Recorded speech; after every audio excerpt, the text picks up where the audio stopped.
ಇನ್ನು ಯತ್ನಾಳ್ ಉಚ್ಚಾಟನೆ ಬಗ್ಗೆ ವಿಪಕ್ಷ ನಾಯಕ ಅಶೋಕ್ ಮಾತನಾಡಿದ್ದಾರೆ, ಸಮರ್ಥಿಸಿಕೊಂಡಿದ್ದಾರೆ. ಯತ್ನಾಳ್ರನ್ನ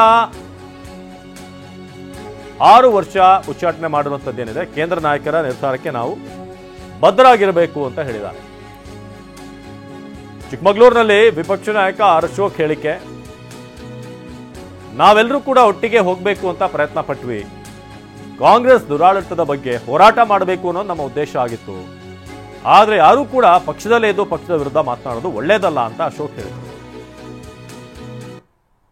ನಾವು ಎಲ್ಲ ಒಟ್ಟಿಗೆ ಹೋಗಬೇಕು ಅಂತೇಳಿ ಭಾಳ ಪ್ರಯತ್ನಗಳನ್ನು ನಾನು ಮಾಡಿದ್ದೀನಿ. ನಮ್ಮ ಪಕ್ಷದ ಹಲವಾರು ಹಿರಿಯ ಮುಖಂಡರು ಕೂಡ ಒಟ್ಟಿಗೆ ಹೋಗಬೇಕು.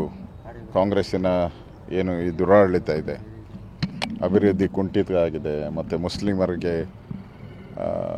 ಮೀಸಲಾತಿಯನ್ನು ಕಾಂಟ್ರಾಕ್ಟಲ್ಲಿ ಕೊಟ್ಟು ಹಿಂದೂ ಕಾಂಟ್ರಾಕ್ಟರ್ಗಳಿಗೆ ಏನೋ ಒಂದು ರೀತಿ ಅವಮಾನ ಮಾಡಿದ್ದಾರೆ. ಇದರೆಲ್ಲರ ವಿರುದ್ಧ ಹೋರಾಟ ಮಾಡಬೇಕು ಅನ್ನೋ ಉದ್ದೇಶ ಇಟ್ಕೊಂಡು ಎಲ್ಲ ಒಟ್ಟಿಗೆ ಹೋಗಬೇಕು ಅಂತ ಈ ಸರಿ ವಿಧಾನಸಭೆಯಲ್ಲಂತೂ ಕೂಡ ವಿರೋಧ ಪಕ್ಷನೇ ಭಾಳ ಹೆಚ್ಚಿನ ಒಂದು ಹೋರಾಟವನ್ನು ಮಾಡೋ ಮುಖಾಂತರ ಆಡಳಿತ ಪಕ್ಷವನ್ನು ಕಟ್ಟಾಕುವಂಥ ಪ್ರಯತ್ನವನ್ನು ಮಾಡಿದ್ರಿ. ಒಟ್ಟಾರೆ ಪಕ್ಷ ಏನು ತೀರ್ಮಾನ ತೆಗೆದುಕೋ ಅದಕ್ಕೆ ಬದ್ಧನಾಗಿರ್ತೀವಿ ನಾವು